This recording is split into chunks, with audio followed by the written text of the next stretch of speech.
Welcome to Penrose Learning, where we make understanding easy.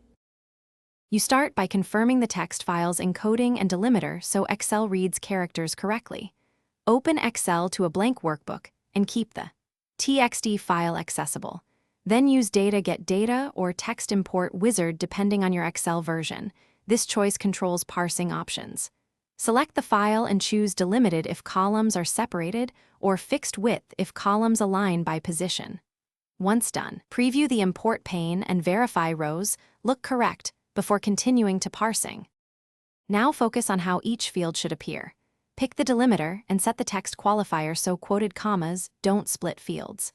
Make sure dates and numbers are assigned appropriate column types in the preview to prevent later formatting errors.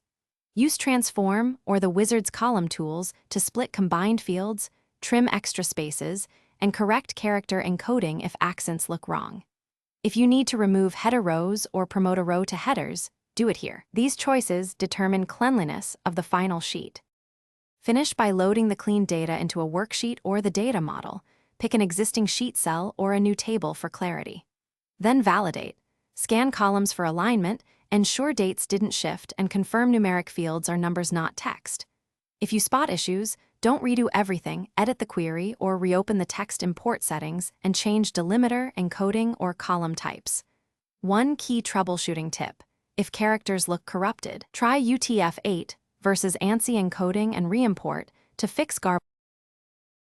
Thanks for watching. If this was helpful, leave a like and consider subscribing. See you next time.